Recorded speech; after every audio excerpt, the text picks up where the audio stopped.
Hey, it's Chef Evelyn, and I am back with another video. Listen, I told you to turn your notifications on, okay, if you've been here before, because I'm coming with the extra content for Chef December.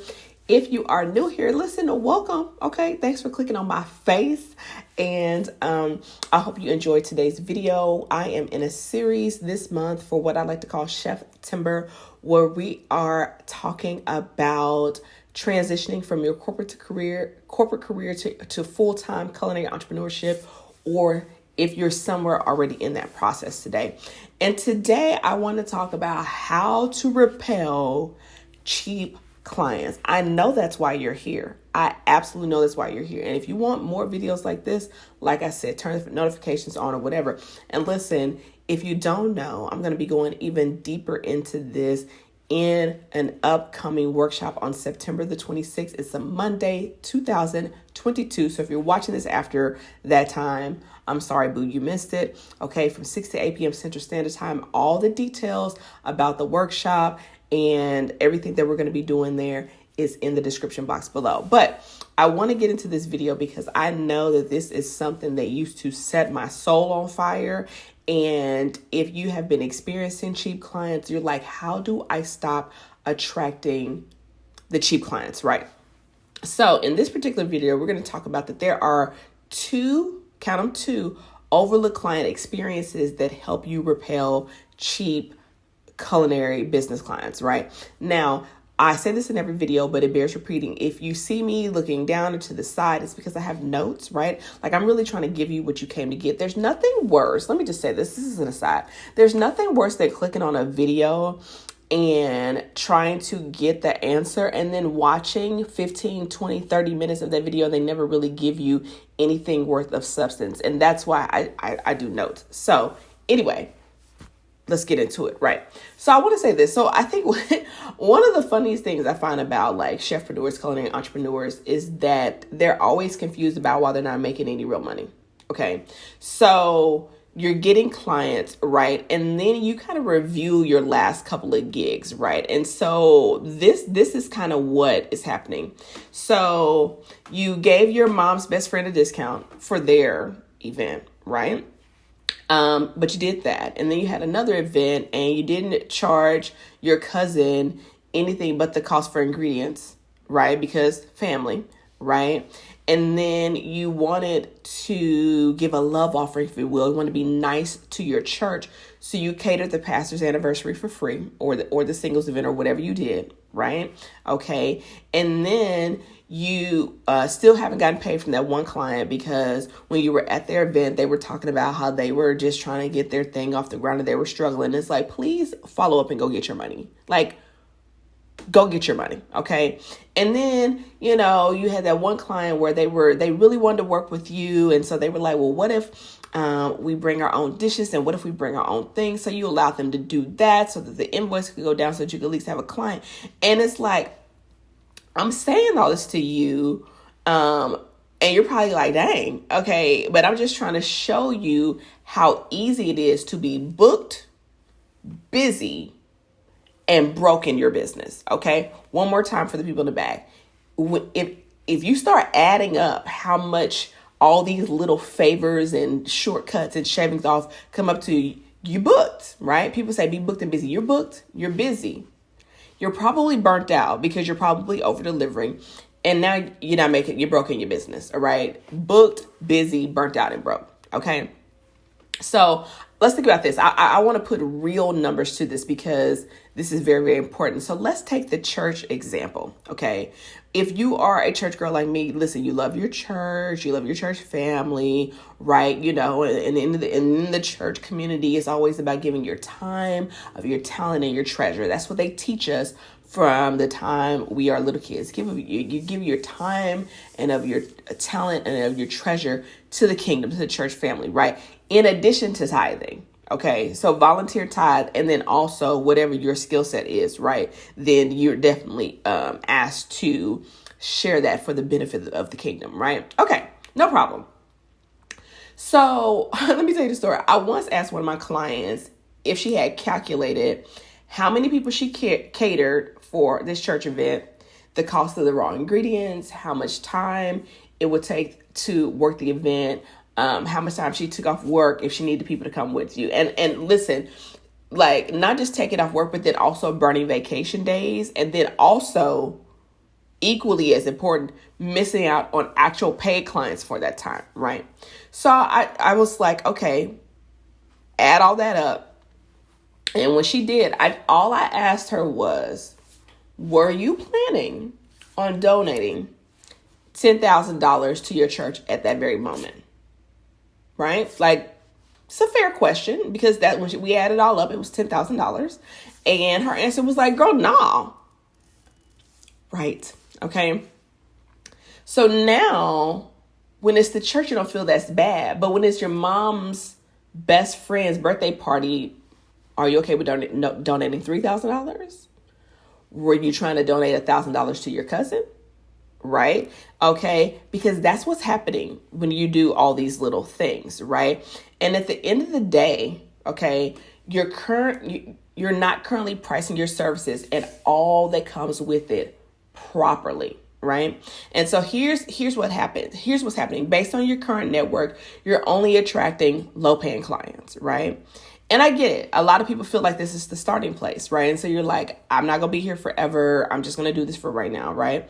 What we want is from somebody from our cousin's party or our mom's friend's birthday party or the church event to recommend us to someone else for their party, their event, whatever services we offer. And then our business will kind of take off, right? But here's the thing, right? If your cousin wasn't going to pay, let's assume that their friends will likely try to pay us the same, right? Birds of a feather flock together, right? That's why it's called a friends and family discount, right?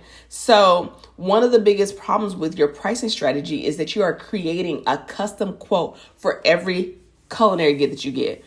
Every single time you're in that, every single time somebody inquires about your services, you do this dance. Okay, how much should I charge? And what's really happening in your brain is you're like, I don't want to overcharge because I don't want to lose them as a potential client, but I don't want to undercharge and I have no idea what's reasonable for this service. And then you start doing what I call not keeping your eyes on your own plate. You're looking at other chefs' websites, you're Google searching, you're watching videos, how to price your services. That may even be the question that brought you to my channel. Okay, right? I'm just being honest because I know what's happening. Okay. And so the perception right now by your family and friends is that your little business, and we know how much we love when people say that, right? It's just a hobby and they're looking for you to hook up, right? Like, it's no big deal. Like, it's not actually, they're probably in their mind think it's not costing you actual dollars, right? And so if your present reality is looking a lot like what I'm about to say, listen, I really want you to pay attention. So if your present reality is looking like working 7 days a week because you got your corporate job during the week and then you're doing your culinary business on the weekends, self-care, day off, rest, where, right? If you're feeling like you're not even a little bit closer to being able to quit your full-time corporate job, even though you're getting clients all the time, right? You booked every weekend, right? You're having to use vacation days and time off, maybe even calling in sick, right? To prep for your upcoming gigs. I know, I've been there, right? Here's the one that's a really hard pill to swallow. You're working significantly more hours and harder because being in the culinary industry is a labor intensive industry, and you're used to being at your corporate job at your desk. Manual labor is what you're doing in your culinary business for a fraction of the pay, right? So you're working more, longer, harder for less. I know we don't really like to look at it because we're like, oh, it's my passion and I love it. But like, girl, okay. People aren't paying you on time, and you're having to chase people down for the invoices. It's 3 days before the event. They haven't paid the final invoice. It's 2 days. It's the day before. You're like, I need to start shopping. Like, I need them to pay that deposit to buy the ingredients. Like, I'm not about to use the money that's allocated for my bills. You got a mortgage payment, you got car loans, you got student loans. You're not about to use that on their event. And then what if they flake, right? Or your current reality could look like people always are negotiating your prices because they feel like your prices are negotiable, right? Because you're custom quoting them, right? So they're like, if you could randomly pull a number out of the sky, they could randomly pull a number out of the sky. Okay. And you could also be experiencing every time somebody reaches out to you for a consultation, they ghost you once they find out how much your services really are, right? So you spend all this time custom creating a menu, doing all the things, having a conversation with them, going through the process, getting all the details. And when you send them the invoice or the proposal, you never hear from them. So if this is your current reality, then it's time for you to figure out what's going to be your most aligned signature service that you will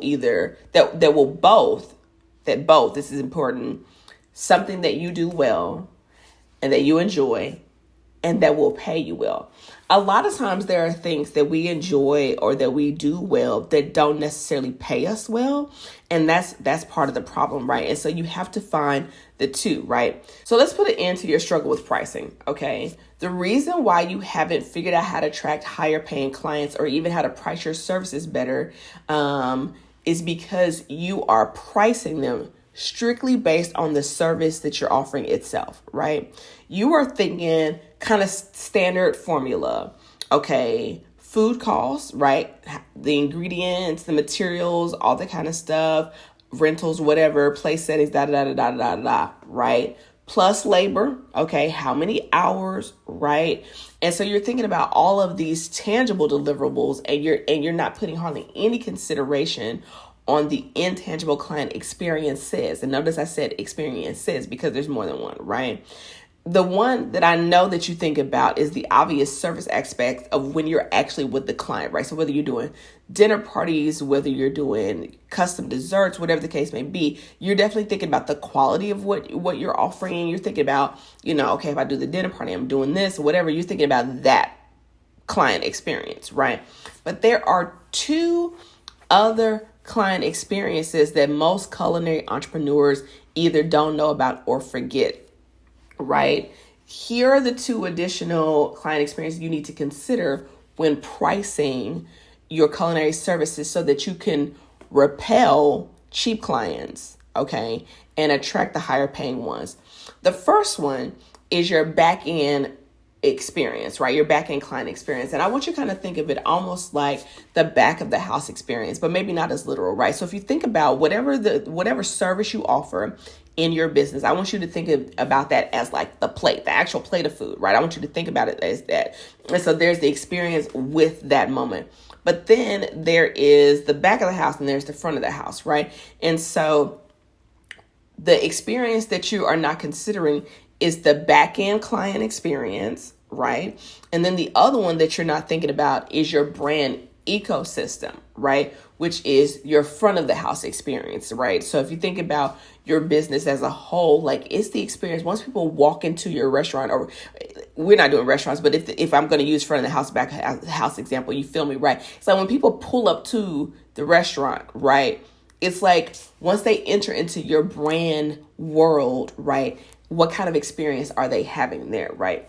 So these two client experiences are all that stand between you booking either cheap clients or higher paying clients, right? So let me know if you've thought about these two experiences down below.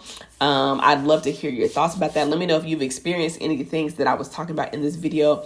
And I also want to remind you that I am hosting a workshop called From Corporate to Culinary on September the 26th. That's a Monday from 6 to 8 p.m. Central Standard Time. So you can participate when you're not at work, and typically most people don't have clients on Mondays, right? On Monday evenings, right? And this workshop, I completely scrapped the masterclass because I really wanted this workshop to be part education, part implementation, and all of it, like I said, all the details down below. But I really wanted to create a workshop for those of you who are really like, at some point, I'm going to have to figure out how to replace my corporate salary with my culinary business. And then also what are the steps that you need to do that, and also create a very tangible exit plan, and then a very tangible plan for how to move your business forward, right? And we're going to be talking about these client experiences. So if that's something that you're interested in, if you're like, Evelyn, I didn't even think about these other two client experiences, I kind of want to know what's in that, okay, blah, blah, blah, then I would recommend that you join the workshop on September the 26th. You can go from corporate to culinary.com. If you've taken the complimentary masterclass previously, this is going to be completely different. It has been reimagined, redone, completely transformed. And there's also some additional bonuses there. So I hope to see you in there, and I definitely hope to see you in my next video. Peace.